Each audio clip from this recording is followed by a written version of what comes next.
there will be no title race because Mbabazi, what does Mbabazi have to tell people? I have not spoken about Mbabazi. If I speak about Mbabazi,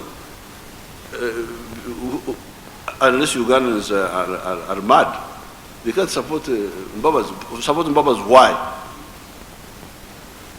Or support Besigye, why?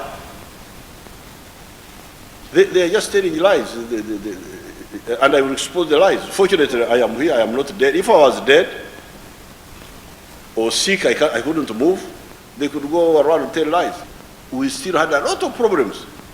Kony was still killing people, the Karamojongo had guns, ADF was in the Rwenzori Mountains, Besigye went away. Seven again. I stayed here. I have solved all those problems. Without Besigye, now Besigye comes back to say, elect me. Elect you, you abandoned us. Well, I dismissed him as the Prime Minister because he was wasting our time. It is true that I dismissed him. And also as Secretary General, because he was not doing his work.